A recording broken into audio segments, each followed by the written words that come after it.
Today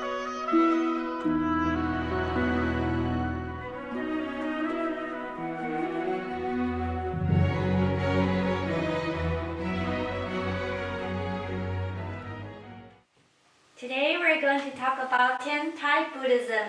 This is a major type of Buddhism founded in China by Master Zhi, who lived in the Tien Tai mountain in the Zhejiang province. Therefore, the name Tien Tai. This school of Buddhism is based off the Lotus Sutra, which incorporates all Buddha's teaching, and it emphasizes on the one Buddha vehicle, which means that we all inherently have the absolute mind, the Buddha nature, and we are meant to reach Buddhahood. Master Zhi, he's famous for his ranking of the Buddha's teaching into 5 periods and 8 teachings. Now let's first look at the 5 periods. The first period is the Avantasaka period. That is the Flower Adornment Sutra. When Buddha first became enlightened, that's what he really wants to share with us, is the state of the Buddha, the incredible nature of their mind. This is an exposition of Buddhas and Bodhisattvas, their way of reaching enlightenment, their incredible states of being a Buddha. This is all about the broadness of our mind.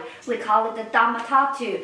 Our mind is the center of the universe, the vast entire Dharma realm, and the vast emptiness is our mind. So everyone in this universe is one with us. That's the grandness of our mind. So this is the king of all kings, of all Buddhism scriptures. Buddha really wanted to share with us. However, Buddha realized not all sentient beings can believe or understand this kind of profound teaching. Therefore, he decided to change his teaching to the Agama period, expounding the 4 Agama Sutras, the long Agama Sutra. 2 is the medium-length Agama Sutra, the miscellaneous Agama Sutra. The last one is increasing by 1 Agama Sutra. This is all Theravada Buddhism, teaching us how to get rid of the self and be out of reincarnation. Their focus is to become an arhat. These people, they are not interested in becoming a bodhisattva to save sentient beings or reach Buddhahood. They just want to leave the 6 rounds of reincarnation. So Buddha is tailoring his teaching toward these kind of people. Therefore, he has this period of teaching. But that's not what he really wanted to teach. So he moved on to the 3rd period, Bipolar period. It's the expansive period. Now there's extensive Mahayana teaching coming out. This is the period where we learn about the Pure Land Buddhism. All the Pure Land Sutras are from this period. And also Mahayana teachings such as the Vimalakirti Sutra. It talks about a layman practitioner who has incredible wisdom that expounded Mahayana teaching, such as non-dualism. There's no dualism in anything, not the subject or the object, not the self, not the selfless. There's just one Buddha nature. The 4th period is the Prajna period. Prajna is wisdom. We want to move toward the wisdom of true emptiness. This is not the emptiness in the Theravada Buddhism. This is all conditioned existence are empty in its nature. This includes the Heart Sutra, the Diamond Sutra, that really help us to let go of all our attachment to the world of form, to all the worldly appearances. So Prajna is like the light that is getting rid of our ignorance. That's major Mahayana teaching. Then we move on to the Dharma Ponderic Nirvana teaching. That's the Lotus Sutra and the Nirvana Sutra. Buddha shared this at the end of his life because there's no time left. What he really wanted to say is the one Buddha vehicle. We all have the Buddha nature within us. we are supposed to be Buddhas. We're not supposed to just be Arhat or Pratyeka Buddha, and not even Bodhisattvas. We are supposed to reach Buddhahood and reach final enlightenment. These 5 periods of teaching, oftentimes we say this is the first 21 days after Buddha became enlightened. This is 12 years of the Agama's teaching, 8 years of the Valpola teaching, and 22 years of the Prajna teaching, and the last 7 years is the Lotus Sutra and the Nirvana Sutra, but it's not necessarily in this order because Buddha is very flexible. Depending on the capacity of the student at the time, he will expound all kinds of teaching throughout his 49 years. So these 5 periods of teaching in the Nirvana Sutra, it used the analogy of the milk. When Buddha first expounded the Avantasaka Sutra, it's like freshly squeezed milk out of the cow. But not everybody can accept, so Buddha moved on to the Agama's period. This is like turning the milk into cream, so people can more likely to accept. Then we turn to the Bipolar period. That's like turning the cream into curd. Curd is coagulated sour milk. It's more processed for intake. Then we move on to the Prajna period. It's like turning the curd into butter. So it's even more refined. Lastly is the Dharma Panduruk period. That's like the ghee. Ghee is the most refined type of fat or oil used for cooking in India. It's not found here, but that's supposed to be the more refined and most delicious form of milk you can find. That's describing the preciousness of the Lotus Sutra. So this is the 5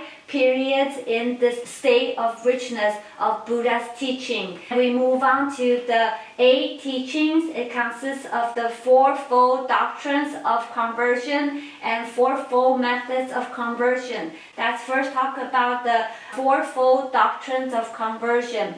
The first one is Tripitaka. This is the Theravada Buddhism. We call it the store teaching. It consists of the 3 canons of Buddhism, Sutra, Vinaya, and Shastras. Sutra means concentration, Vinaya means precepts, and Shastra means wisdom. It's not apart from the 3 aspects of learning of precepts, concentration, and wisdom to get rid of our greed, anger, and ignorance. So Theravada Buddhists are very firm in this practice. They really want to become an arhat and be out of the 6 rounds of reincarnation. Then Buddha has the common teaching. Common also means shared teaching. So it's common to the Theravada vehicle and the great vehicle, the Mahayana. This includes the Valpola period and the Prajna period. All these are common to trying to help all the Theravada Buddhists to get to know Mahayana Buddhism. So it's a lot about Prajna, about emptiness. When you realize real emptiness, you will realize reincarnation, samsara, and nirvana is both empty in nature. So you get rid of all your attachment to the Dharma as well. Then there's the distinctive teaching. It's special teaching only for the Bodhisattvas.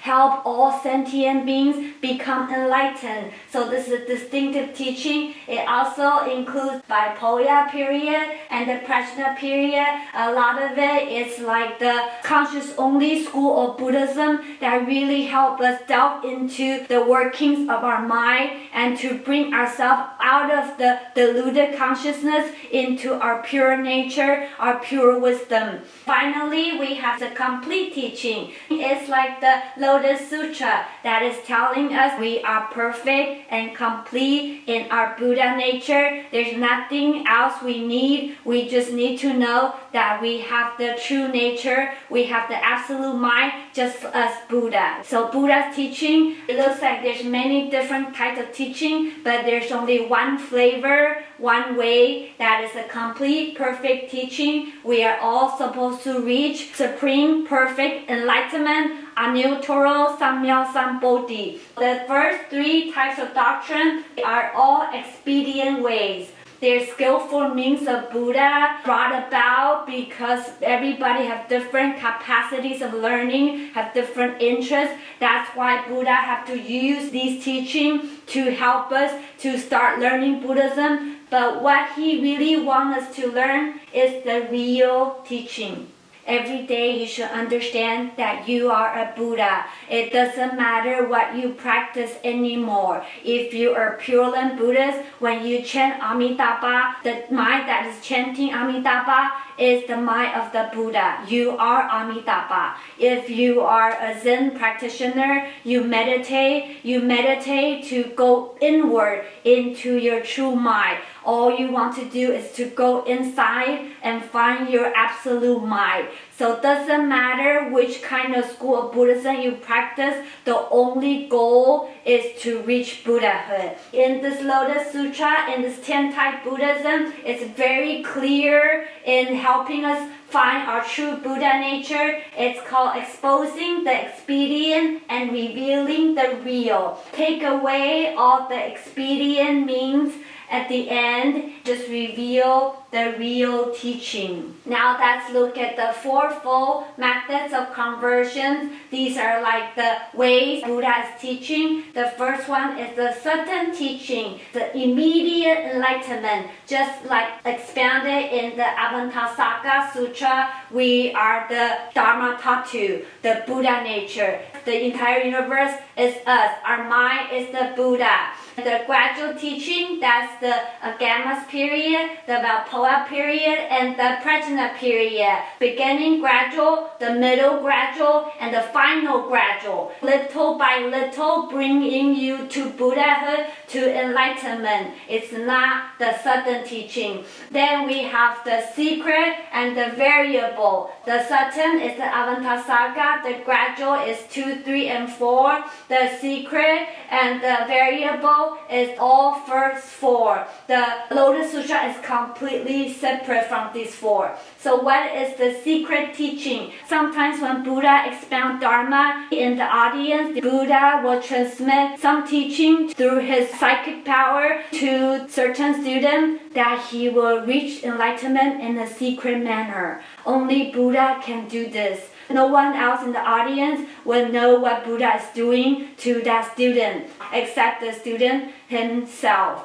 Then there is the variable teaching. Variable teaching is out in the open. Different students learn different things, even in the same Dharma teaching. For example, in the Mahayana teaching, you can have a Theravada enlightenment. In the Sragama Sutra, the daughter of Mantanji, she heard the Mahayana teaching of the Sragama Sutra. She became an arhat. So everybody can reach different state from listening to Mahayana teaching. They might have a Theravada enlightenment, or you learn the Gamma Sutra and you have a Mahayana enlightenment. So everybody varies depending on their capacities and their liking. These are 4 methods of teaching. But what about the Lotus Sutra? It's beyond sudden, it's beyond gradual, it has no secrets, and has no variables. When you learn the Lotus Sutra, there's only one teaching,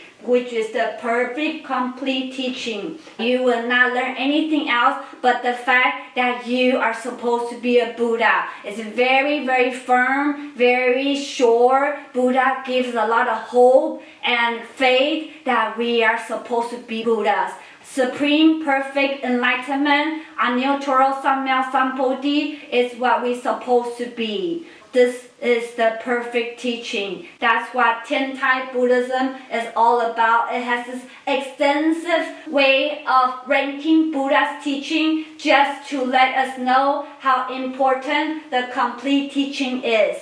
So it goes to this very, very extensive system just to point out that we are supposed to reach Buddhahood. Lastly, I want to share a parable from the Lotus Sutra. There is a king that always rewards his soldiers by giving them lavish presents such as big houses, clothing, treasures of gold and silver. But he has this precious jewel in his top knot that he does not give to anybody.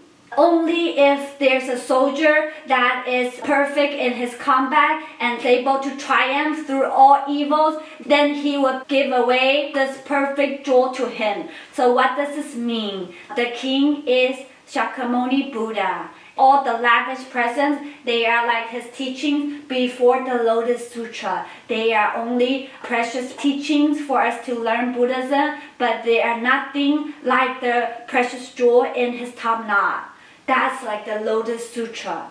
He only gives it when it's the right time and the right condition because it's so precious. We wouldn't understand until you learn all these and you realize what's most valuable. Do not let our teacher down. He really wants us to reach Buddhahood. Do not waste your life away working on the mundane world and not having any spiritual enlightenment. You can use all kinds of teaching. They will help you to reach Buddhahood. So it doesn't matter what you practice.